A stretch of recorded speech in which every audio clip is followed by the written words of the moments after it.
Cumprimento a todos os meus irmãos com a paz de Jesus. Seja bem-vindo ao estudo da lição da Escola Sabatina número 3, Entendendo a Natureza Humana. Antes de começar, vamos orar. Pai querido que estás nos céus, nos unimos em oração, em adoração ao Senhor Deus, Criador dos céus e da terra, Salvador nosso, Pai nosso. Estamos aqui buscando a Tua bênção, Pai. Derrama sobre mim e os meus irmãos o Espírito Santo, abrindo a nossa mente neste momento ao estudarmos a Tua palavra, em nome de Jesus. Amém. Entendendo a natureza humana. O verso áureo: Então o Senhor Deus formou o homem do pó da terra, e lhe soprou nas narinas o fôlego de vida, e o homem se tornou um ser vivente. Uma alma vivente. A tensão entre a palavra de Deus. Vocês certamente morrerão. Gênesis 2:16. E a falsa promessa de Satanás. É certo que vocês não morrerão. Gênesis 3, verso 4. Essa tensão da palavra de Deus com a palavra que saiu da boca de Satanás não estava restrita ao jardim do Éden. Ela tem ecoado ao longo da história. Muitas pessoas tentam harmonizar as palavras de Satanás com as palavras de Deus. Para elas, a advertência, vocês certamente morrerão, se refere apenas ao corpo físico, perecível, enquanto a promessa, é certo que vocês não morrerão, é uma alusão a uma alma ou espírito imortal. Mas, queridos, essa abordagem não funciona. Por exemplo, palavras contraditórias de Deus e de Satanás podem ser harmonizadas? Certamente que não.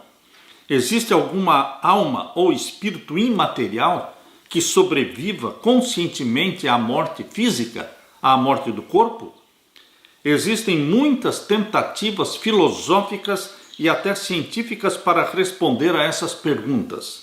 Mas, como cristãos, nós que nos fundamentamos no sola Escritura, unicamente a Bíblia, nós cremos na palavra de Deus e devemos reconhecer que somente o Deus Todo-Poderoso, aquele que nos criou, também nos conhece perfeitamente. Assim, somente na palavra de Deus podemos encontrar respostas para essas perguntas cruciais. Nesta semana vamos considerar como o Antigo Testamento define a natureza humana e a condição dos seres humanos na morte. Deixe a Bíblia explicar a Bíblia. A Bíblia é bússola para a sua vida, é lâmpada para os nossos pés, luz para os nossos caminhos. Na parte de domingo, um ser vivente. Você é um ser vivente. A Bíblia chama ser vivente de alma vivente. Queridos, vamos abrir agora a Bíblia em Gênesis capítulo 1. Gênesis capítulo 1 e o verso 24 até o verso 27. Gênesis capítulo 1 e os versos 24 a 27. Os 2 ou 3 capítulos primeiros da Bíblia, Gênesis 1, 2 e 3, são muito importantes para explicar como fomos criados, como entrou o pecado nesta terra e também como Deus vai salvar o ser humano, o pecador. Este início da Bíblia, Gênesis 1, 2 e 3, realmente nós o entendemos como literal. Deus nos explicou a origem de onde viemos, por que estamos aqui. E a Bíblia termina falando lá em Apocalipse, capítulo 20, 21 e 22. Para onde iremos? Qual é o futuro daqueles que amam a Deus e que confiam em Jesus Cristo como seu Salvador? Lemos então aqui em Gênesis capítulo 1, verso 24 até o verso 26. E disse Deus: produz a terra alma vivente, conforme a sua espécie. Você pode perceber aqui em Gênesis 1, 24, que Deus está falando dos animais, chamando-os também de almas viventes. Produz a terra alma vivente conforme a sua espécie, o gado, os répteis, as bestas feras da terra conforme a sua espécie. E assim foi. E fez Deus as bestas feras da terra conforme a sua espécie, e o gado conforme a sua espécie, e todo o réptil da terra conforme a sua espécie. E viu Deus que era bom. Então, os seres irracionais, os animais, são chamados também de almas viventes. Por quê? Porque os seres irracionais, os animais, eles têm um corpo e têm o fôlego. Aquilo que tem um corpo e tem o fôlego é uma alma vivente, embora irracional. Agora vejam como é que Deus criou o ser humano, Adão e Eva. Também eles têm um corpo e têm o fôlego de vida, e também são almas viventes. Mas, queridos, diferente dos animais, nós fomos criados à imagem e à semelhança de Deus. Não fomos criados no reino animal. Nós somos seres racionais, nós temos uma razão, nós respondemos pelos nossos atos, nós somos julgados, existe um juízo celestial e Deus julgará os seres humanos criados à imagem e à semelhança dele. Deus deu o livre-arbítrio e a liberdade de escolha para as suas criaturas, seres humanos, e aqui em Gênesis 1, 26 diz: façamos o homem à nossa imagem, conforme a nossa semelhança. Vejam como Deus criou o ser humano. Façamos o homem à nossa imagem. Nós pertencemos ao reino espiritual de Deus, conforme a nossa semelhança, e domine sobre os peixes do mar. O ser humano foi feito para dominar o reino animal. Ele não é do reino animal, ele é do reino espiritual de Deus. Domine sobre os peixes do mar, e sobre as aves dos céus, e sobre o gado, e sobre toda a terra, e sobre todo o réptil que se move sobre a terra. E criou Deus o homem à sua imagem. À imagem de Deus o criou, macho e fêmea os criou. Queridos, aqui está muito claro a forma especial, carinhosa, que Deus criou o ser humano. No reino espiritual de Deus, nós poderemos ler também aqui em Gênesis capítulo 2 e o verso 7. Gênesis 2, 7. E formou o Senhor Deus o homem do pó da terra. O nosso corpo foi feito do pó da terra. E soprou em seus narizes o fôlego de vida, e o homem foi feito alma vivente. O corpo veio do pó da terra. O fôlego de vida, que pode ser entendido como espírito de vida, porque a Bíblia fala de fôlego de vida, espírito de vida como sinônimos. Queridos, o espírito de vida veio de Deus. O corpo veio do pó. E quando o corpo se uniu com o fôlego de vida, o ser humano, ou seja, Adão, se tornou uma alma vivente, um ser vivente. Portanto, na Bíblia, o ser vivente, a alma vivente, é o corpo unido com o fôlego. Nós lemos também no capítulo 2 e o verso 19. Havendo, pois, o Senhor Deus formado da terra todo o animal do campo e toda a ave dos céus, os trouxe a Adão para este ver como lhes chamaria. E tudo o que Adão chamou a toda alma vivente, isso foi o seu nome. Os animais são almas viventes, porém irracionais, não criados à imagem e semelhança de Deus, não respondem pelos seus atos. Mas o ser humano foi criado à imagem e semelhança de Deus, terá que responder pelos seus atos, entrará em juízo, o juízo celestial, e aqueles que abraçam a Jesus como Salvador serão salvos, resgatados. Queridos, Jesus Cristo morreu para a salvação dos seres humanos. No sexto dia, Deus deu vida aos animais terrestres e aos primeiros seres humanos, Adão e Eva. E ele formou da terra todos os animais do campo e todas as aves do céu, e formou o homem também do pó da terra.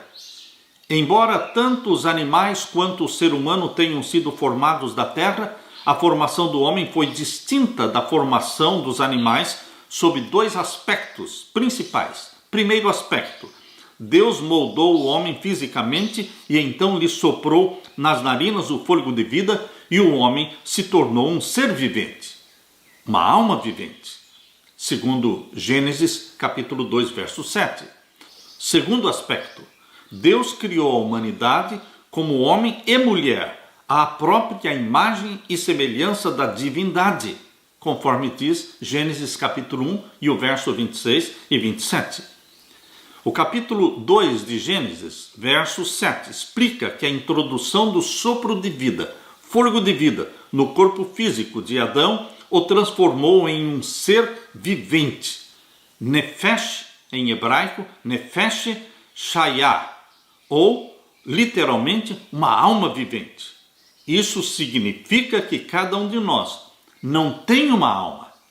Você é uma alma vivente, eu sou uma alma vivente. Nós não temos uma alma que viva fora do corpo. Ao contrário, cada um é um ser vivente ou uma alma vivente. A afirmação de que essa alma seja uma entidade consciente que possa existir separada do corpo humano, ela é uma ideia antibíblica, é uma ideia pagã. Compreender a verdadeira natureza da humanidade nos previne de aceitar a noção popular de uma alma imaterial e todos os erros perigosos construídos sobre essa crença. Não há existência consciente de nenhuma parte do ser humano separada da pessoa como um todo. Deus nos criou de uma forma assombrosa e maravilhosa e não deveremos especular além do que as Escrituras Sagradas de fato dizem sobre esse assunto. Agora, uma pergunta. Como? Como o tecido material de pouco mais de 1 quilo, se referindo ao cérebro humano, o cérebro humano composto de células e compostos químicos, como o cérebro mantém e cria coisas imateriais como pensamentos, como emoções? Como? Aqueles que estudam essa ideia admitem que na realidade não sabem como. Não sabemos como. Queridos, a vida ainda é um mistério. Fomos criados à imagem e à semelhança de Deus. Fisicamente, espiritualmente, mentalmente, existe uma semelhança entre você e Deus. O pecado obliterou esta imagem e a semelhança com Deus. O pecado nos derrubou do reino espiritual de Deus para o reino animal, onde hoje a biologia colocou o ser humano no reino animal. Mas o plano da salvação através de Jesus Cristo nos resgata e nos restaura para o reino espiritual de Deus, criados à imagem e semelhança do nosso Pai Celestial. Aleluia! Na parte de segunda-feira, a alma que pecar morrerá. Abra sua Bíblia em Ezequiel capítulo 18, verso 4. Ezequiel capítulo 18 e o verso 4. Aqui nós lemos: Eis que todas as almas são minhas, ou seja, eis que todos os seres viventes são meus. Eis que todas as almas são minhas, como a alma do Pai, também a alma do Filho é minha. A alma que pecar, essa morrerá. E ainda o capítulo 18 e o verso 20. A alma que pecar, essa morrerá. O filho não levará a maldade do pai, nem o pai levará a maldade do filho. Queridos, na Bíblia, a alma vivente é o ser vivente, é a pessoa, é o ser humano. Isso nós poderemos ver claramente em Gênesis 46. Abra sua Bíblia em Gênesis capítulo 46. Vamos ler os versos 26 e 27. Gênesis 46 e os versos 26 e 27. Quando fala de Jacó, quando desceu para o Egito, toda a família de Jacó, Gênesis 46, versos 26 e 27. Todas as almas que vieram com Jacó ao Egito, que saíram da sua coxa, fora as mulheres dos filhos de Jacó, todas foram 66 almas. 66 pessoas. Esta foi a família de Jacó que desceu até o Egito. E o verso 27. E os filhos de José que lhe nasceram no Egito eram 2 almas, ou seja, 2 filhos. Todas as almas da casa de Judá que vieram ao Egito foram 70. É muito claro quando a Bíblia fala que alma é o ser humano como um todo. O corpo mais o fôlego faz de mim e de você uma alma vivente. Somos seres pensantes. A vida humana neste mundo pecaminoso é frágil e transitória. Assim como diz em Isaías capítulo 40. Abra sua Bíblia. Isaías capítulo 40. Vamos ler a partir do verso 6. Voz que diz, clama, e alguém disse, que hei de clamar? Toda a carne é erva, e toda a sua beleza como as flores do campo. Seca-se a erva e caem as flores, soprando nelas o hálito do Senhor. Na verdade, o povo é erva. Seca-se a erva e caem as flores, mas a palavra do nosso Deus subsiste eternamente. A vida humana neste mundo pecaminoso é frágil e transitória, assim como diz aqui em Isaías capítulo 40, versos 6 a 8, comparando a nossa vida com a vida da erva, que se murcha e se seca.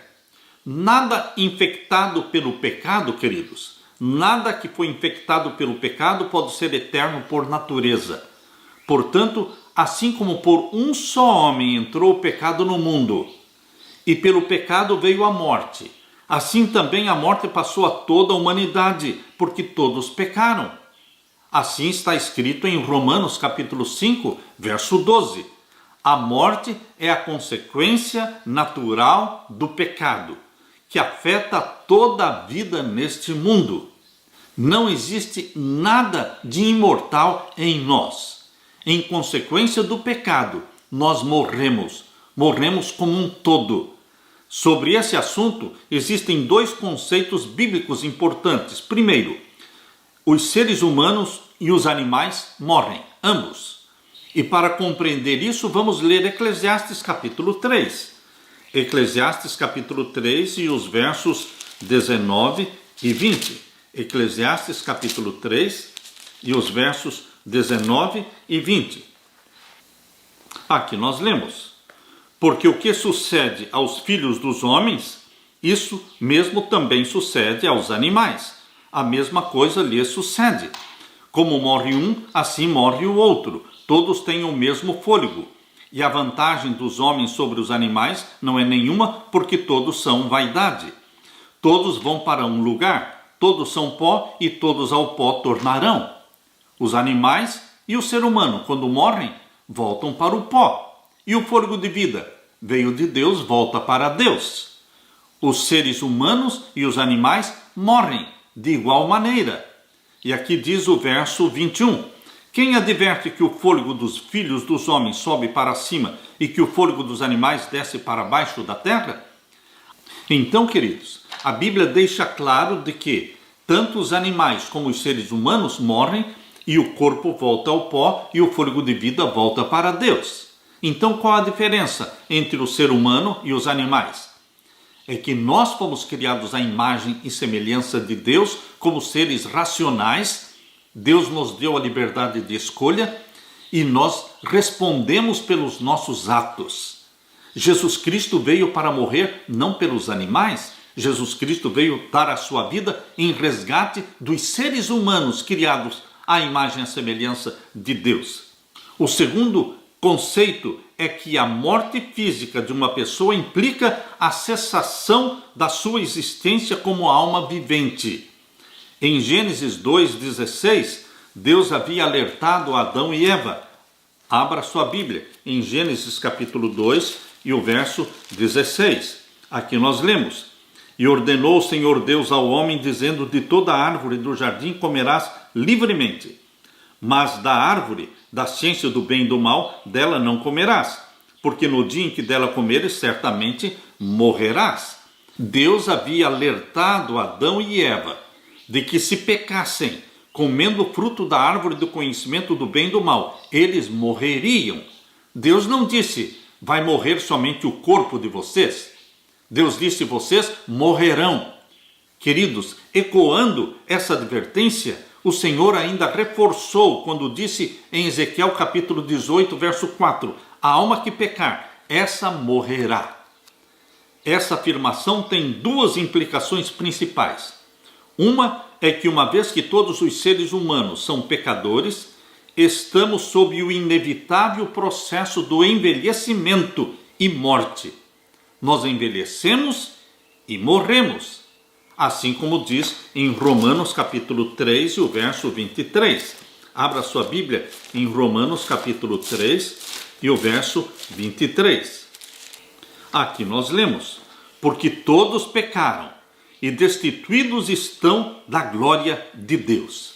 Todos nós pecamos e perdemos aquela glória com a qual fomos criados. Você se lembra daquela vestimenta de glória que vestia Adão e Eva? Vestimenta esta que desapareceu quando eles pecaram? Pois bem, aqui está dizendo: porque todos pecaram e destituídos foram da glória de Deus. Queridos, Jesus Cristo quer restaurar em você a glória de Deus.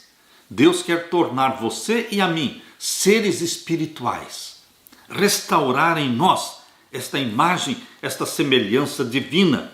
Outro conceito bíblico e que invalida a noção de uma suposta imortalidade natural da alma é que, se a alma continuasse existindo como uma entidade pensante fora do corpo, então na realidade não existiria morte. Existiria vida após a morte. Mas a Bíblia não ensina vida após a morte. Depois que um ser humano morre, o que existe é a ressurreição. Enquanto mortos, não temos consciência de nada, é a cessação da vida. A vida só retornará na ressurreição, que é um ato sobrenatural realizado por Deus. Só Deus tem o poder de ressuscitar os mortos. Queridos, a solução bíblica para o dilema da morte não é uma alma sem corpo que migra para o paraíso ou para o purgatório ou mesmo para o inferno. A solução bíblica é a ressurreição final dos que morreram em Cristo. Aleluia! A ressurreição que foi exemplificada na vida de Lázaro, que foi exemplificada na própria vida de Jesus Cristo, que deixou o túmulo vazio e ressuscitou. Bendito seja Deus, porque existe a ressurreição. E assim como Cristo ressuscitou da morte, nós também seremos ressuscitados como seres glorificados. A solução de Deus para a morte é a ressurreição final de todos os que morreram em Cristo. Em seu sermão sobre o pão da vida, Jesus declarou: a vontade do Pai é que todo aquele que vir o Filho e nele crer tenha a vida eterna, e eu o ressuscitarei no último dia. João capítulo 6, 40. Louve a Deus, regozije-se, porque em Cristo Jesus temos vida. Mesmo os que morreram em Cristo, eles terão vida novamente, porque serão ressuscitados para a honra e glória de Deus. Aleluia! Na parte de terça-feira, o espírito volte a Deus. O fôlego de vida volte a Deus. Por quê? Porque veio de Deus. O corpo volta para o pó, porque veio do pó. O espírito de vida volta para Deus, porque veio de Deus. Na morte ocorre o inverso do que ocorreu na criação. Em Gênesis capítulo 2 e o verso 7, abra sua Bíblia. Em Gênesis capítulo 2, verso 7, nós lemos o que ocorreu na criação.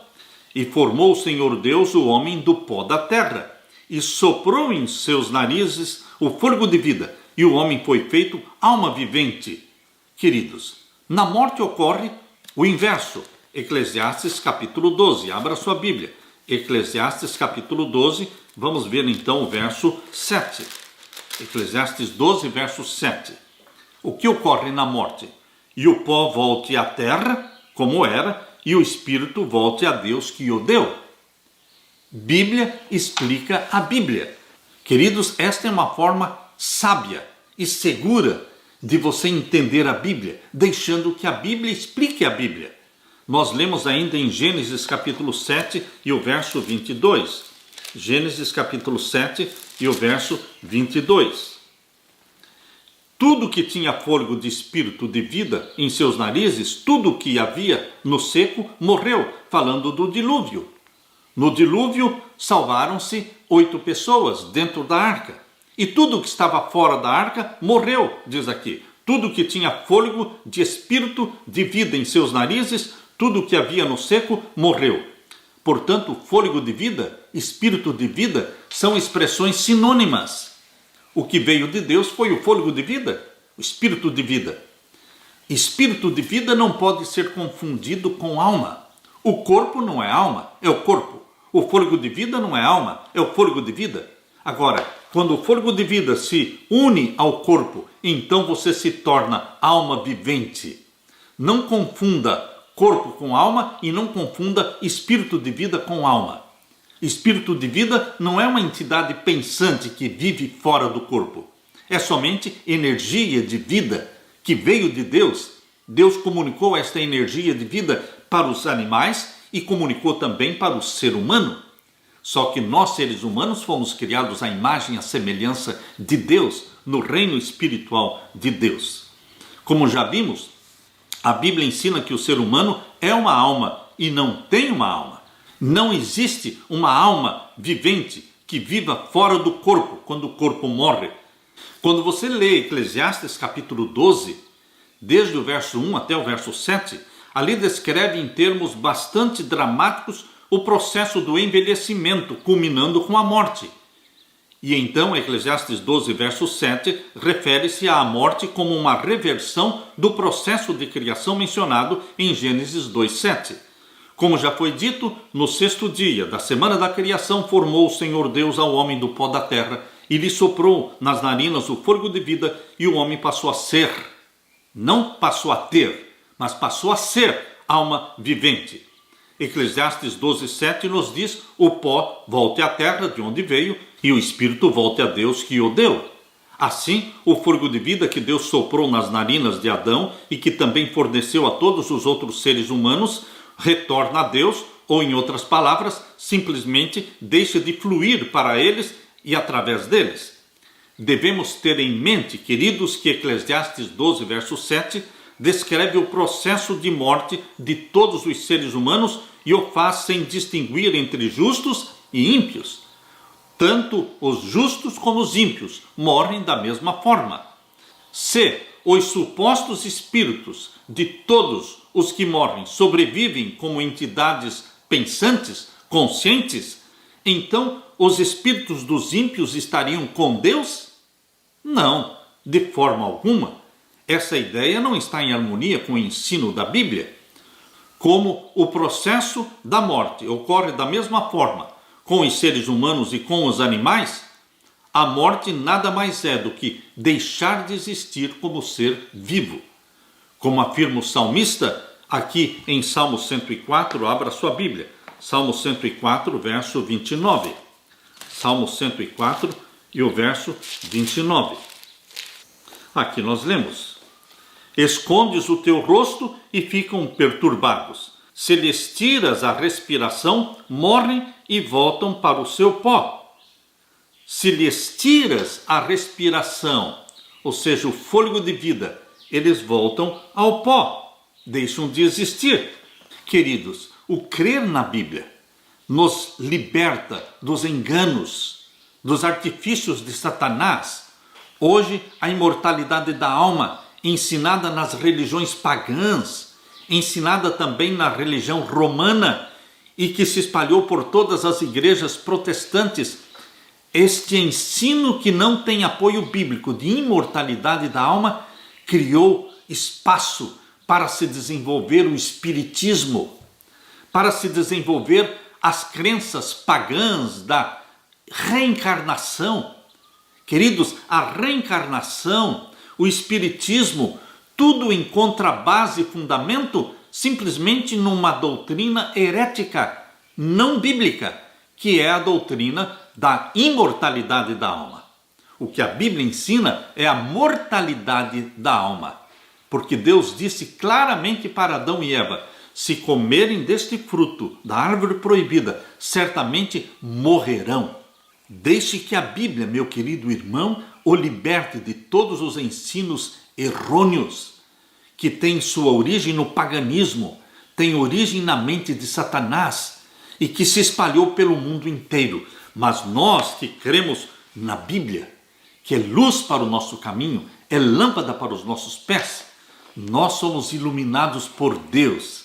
Deus, através da sua palavra, não permite que você seja enganado. Aleluia! Na parte de quarta-feira, os mortos nada sabem. Que conselho um morto pode dar? Que instrução um morto pode dar? O morto pode aparecer para os vivos ou dar conselhos? Você pode estar pensando, mas e aqueles mortos que aparecem nos centros, nas sessões espíritas? Queridos, aqueles que creem na Bíblia sabem que os mortos nada sabem. Então, se os mortos nada sabem, então quem são aqueles espíritos de mortos que aparecem nos centros espíritas? São espíritos de demônios. É isso que a Bíblia nos ensina. Abra sua Bíblia agora em Salmos 115. Salmos 115, vamos ler inicialmente o verso 17. Aqui nós lemos: os mortos não louvam ao Senhor, nem os que descem ao silêncio. Os que descem ao silêncio da sepultura, os que morrem, não louvam ao Senhor. Mortos não louvam ao Senhor. Mortos não amam. Mortos não têm inveja. Mortos não aparecem. Mortos não dão conselhos. Isso a Bíblia deixa muito claro.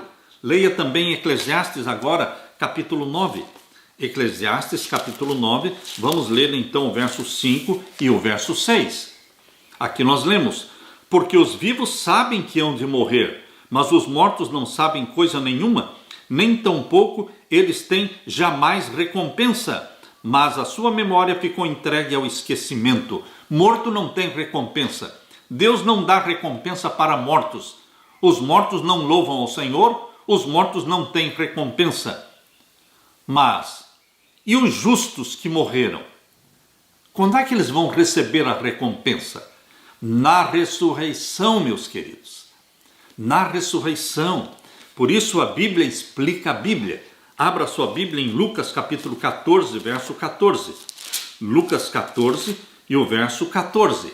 Aqui explica que a recompensa será dada na ressurreição. Não é durante a morte que as pessoas são recompensadas indo para o céu, ou indo para o purgatório, ou indo para o inferno. Não, queridos. Não é na morte que as pessoas são recompensadas, mas será na ressurreição. Lucas capítulo 14, verso 14. E serás bem-aventurado, porque eles não têm com o que te recompensar, mas recompensado te será na ressurreição dos justos. Recompensado te será na ressurreição dos justos. Quando você lê os versos anteriores de Lucas 14, você lê então e entende melhor. Capítulo 14 e o verso 12. E dizia também ao que tinha convidado: quando deres um jantar ou uma ceia, não chames os teus amigos, nem os teus irmãos, nem os teus parentes, nem vizinhos ricos, para que não suceda que também eles te tornem a convidar e te seja isso recompensado. Mas quando fizeres convite, chama os pobres, aleijados, mancos e cegos. E serás bem-aventurado, porque eles não têm com o que te recompensar, mas recompensado te será na ressurreição dos justos. Toda esta caridade que você pratica, toda esta bondade, distribuindo bênçãos, ajudando os necessitados, você será recompensado durante a morte? Na hora que morrer? Não. Você será recompensado na ressurreição. Está muito claro a palavra de Deus. De acordo com o Salmo 146, abra sua Bíblia no Salmo 146, vamos ver então o verso 4. Salmo 146 e o verso 4. Aqui diz: sai-lhes o espírito, ou seja, o fôlego de vida, e eles tornam-se em sua terra, se tornam pó. Naquele mesmo dia perecem os seus pensamentos. Naquele mesmo dia perecem os seus pensamentos. No momento em que o fôlego de vida saiu, voltou para a fonte da energia, que é Deus. Deus é a fonte da energia. A energia de vida veio de Deus, volta para Deus, o corpo volta para o pó e perecem no mesmo dia todos os seus pensamentos. Queridos, de acordo com o Salmo 146 e o verso 4, as atividades mentais do indivíduo cessam com a morte. Eclesiastes capítulo 9 acrescenta que os mortos não sabem nada. E na sepultura não há obra, nem projetos, nem conhecimento, nem sabedoria alguma. Volte para Eclesiastes capítulo 9. Voltando para Eclesiastes capítulo 9, nós vamos ler agora o verso 6. Eclesiastes 9, verso 6. Até o seu amor e o seu ódio e a sua inveja já pereceram, e já não tem parte alguma neste século em coisa alguma do que se faz debaixo do sol. O amor, na morte, deixa de existir. A inveja, o ódio, tudo perece. Perecem no mesmo dia os seus pensamentos. É isso que a Bíblia diz. Já não tem parte alguma neste século em coisa alguma do que se faz debaixo do sol. Inconsciência total na morte. Nós lemos agora capítulo 9 de Eclesiastes e o verso 10. Tudo quanto te vier a mão para fazer, faze-o conforme as tuas forças, porque na sepultura para onde tu vais, não há obra, nem indústria, nem ciência, nem sabedoria alguma. Tudo quanto você tiver que fazer, faça em vida, porque na morte não há nenhuma sabedoria, nenhuma ciência, nenhuma indústria, nada. A morte é cessação da vida. O ensino bíblico da inconsciência na morte não deve gerar pânico nos cristãos. Por quê? Primeiro, não há um inferno de fogo eterno, nem purgatório temporário esperando pelos que morrem perdidos.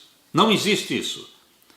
Lembre-se que o lago de fogo e enxofre, no qual os ímpios vão perecer e Satanás também, está lá em Apocalipse capítulo 20, falando dos 1000 anos. Quando acabarem-se os 1000 anos, então a cidade santa vai descer do céu, e todos os salvos que estão no céu descerão com a cidade santa. Então os ímpios ressuscitarão no final dos 1000 anos, e então serão lançados no lago de fogo e enxofre. Não existe atualmente, no presente tempo, um lago de fogo e enxofre, onde pessoas más, ao morrerem, são lançadas no lago de fogo e enxofre. Não existem pessoas boas morrendo, indo para o céu. Não, queridos, a recompensa de ir para o céu, ou a recompensa de ir para o lago de fogo e enxofre, não é na hora da morte. Será na ressurreição. Por isso Deus ressuscitará uns para a vida eterna e outros para a condenação eterna. Pense um pouco. Pense nos salvos. Os salvos que morrem. Eles fecham os olhos na morte. E quer eles fiquem na sepultura por 1500 anos, ou quer eles fiquem somente 5 meses na sepultura, não faz diferença para eles. A próxima coisa que estes justos mortos, os que morreram em Cristo, a próxima coisa que eles verão será o retorno de Jesus Cristo. Quando eles abrirem os olhos na ressurreição, eles verão Jesus Cristo nos ares e serão recolhidos para encontrar Jesus Cristo nos ares. Aleluia! Por esta bendita esperança. Na parte de quinta-feira, descansando com os antepassados. A Bíblia diz que a morte é um descanso.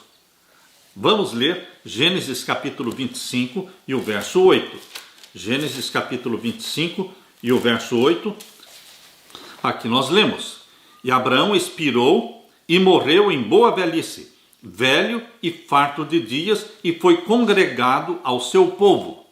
Ele se reuniu com o seu povo, com seus antepassados que já tinham morrido. Ou seja, Abraão viveu uma longa vida e então foi congregado ao seu povo. Nós lemos também em 2º livro de Samuel, capítulo 7 e o verso 12. 2º livro de Samuel, capítulo 7 e o verso 12. Aqui é Deus falando com Davi, na velhice. Quando teus dias forem completos e vieres a dormir com os teus pais. Na Bíblia, a morte é um sono, é dormir em Cristo Jesus. Os salvos, ao morrerem, eles estão dormindo em Cristo e serão acordados por Cristo Jesus. Aqui Deus está explicando para Davi o que iria acontecer quando ele morresse. Quando teus dias forem completos, Deus falando para Davi, e vieres a dormir com os teus pais, então farei levantar depois de ti a tua semente que sair das tuas entranhas e estabelecerei o seu reino. Está falando de Salomão, que edificaria o templo. Não Davi edificaria o templo, mas o filho dele edificaria o templo. Aqui Deus está dizendo para Davi, você vai morrer, você vai dormir com os teus pais. Também vamos ler primeiro livro de Reis, capítulo 2 e o verso 10. Primeiro livro de Reis, capítulo 2 e o verso 10. Aqui nós lemos: E Davi dormiu com seus pais, e foi sepultado na cidade de Davi. E Davi dormiu com os seus pais. Queridos, o Antigo Testamento expressa de diferentes maneiras os conceitos de morte e de sepultamento. Uma é a ideia de ser reunido ao seu próprio povo. Por exemplo, a respeito de Abraão, nos é dito que ele expirou e morreu após uma longa velhice e foi reunido, congregado ao seu povo. Gênesis 25, verso 8. Arão e Moisés também foram reunidos ao seu respectivo povo. Deuteronômio capítulo 32, verso 50. Reis bons e reis maus, ambos morriam e eram congregados ou reunidos com o seu povo. Qual a diferença entre um rei bom e um rei mau ao morrer? Ao morrerem não existia diferença nenhuma. Eles eram sepultados, eram reunidos com seus antepassados. A recompensa, como nós já vimos, não é na hora da morte, e sim na ressurreição. Abra sua Bíblia em segundo livro de Reis, vamos ler o capítulo 24. Capítulo 24 e o verso 6. Aqui nós lemos: E Jeoiaquim dormiu com os seus pais, e Joaquim, seu filho, reinou em seu lugar. Jeoiaquim foi um mau rei. Aqui diz o verso 4. Como também por causa do sangue inocente que derramou, enchendo a Jerusalém de sangue inocente, e por isso o Senhor não quis perdoar. Ele morreu perdido, porque Deus não perdoou os pecados de Jeoiaquim. Verso 5. Ora, o mais dos sucessos de Jeoiaquim e tudo quanto fez, porventura não está escrito no livro das crônicas dos reis de Judá? E Jeoiaquim dormiu com seus pais, e Joaquim, seu filho, reinou em seu lugar. Ou seja, os reis maus, como Jeoiaquim, como Acabe, a Bíblia fala que dormiram com seus pais. Não há diferença na morte de um rei ímpio e mau e o rei bom que serviu a Deus em toda a sua vida. Lemos também em 2 Crônicas, capítulo 32. Segundo livro de Crônicas, capítulo 32. Vamos ler o verso 33. 2 Crônicas, capítulo 32 e o verso 33. Agora falando de um bom rei. Morreu salvo. É o rei Ezequias. Aqui diz o verso 33, 2 Crônicas, capítulo 32. E dormiu Ezequias com seus pais, e o sepultaram no mais alto dos sepulcros dos filhos de Davi. E todo Judá e os habitantes de Jerusalém lhe fizeram honras na sua morte. E Manassés, seu filho, reinou em seu lugar. Vocês estão percebendo? Tanto um rei ruim como Jeoiaquim ou como Acabe, eles dormiram com os seus pais e foram sepultados. E Ezequias, um bom rei, dormiu com seus pais também. Qual a diferença? A diferença será na ressurreição, queridos. Nós já lemos isso em Lucas 14:14. Recompensado serás na ressurreição. Lucas 14:14. Bendito seja Deus pela ressurreição. João capítulo 5. Abra sua Bíblia. O Evangelho de João, capítulo 5, e nós vamos ler então os versos 28 e 29. Veja o que disse Jesus: Não vos maravilheis disto, porque vem a hora em que todos os que estão nos sepulcros ouvirão a sua voz. Onde estão os mortos? Biblicamente falando, onde estão os mortos? Nos sepulcros. Queridos, ali eles foram colocados quando morreram, e dali eles vão ser ressuscitados. Não vos maravilheis disto, porque vem a hora em que todos os que estão nos sepulcros ouvirão a sua voz. E os que fizeram o bem sairão para a ressurreição da vida. Aleluia! E os que fizeram o mal para a ressurreição da condenação. O que a Bíblia explica é que a ressurreição da vida ocorre na segunda vinda de Jesus. Abra sua Bíblia na primeira carta de Paulo aos Tessalonicenses. A primeira carta de Paulo aos Tessalonicenses, capítulo 4. Aqui nós lemos no capítulo 4 e o verso 16. Porque o mesmo Senhor descerá do céu com alarido e com voz de arcanjo e com a trombeta de Deus. E os que morreram em Cristo ressuscitarão primeiro.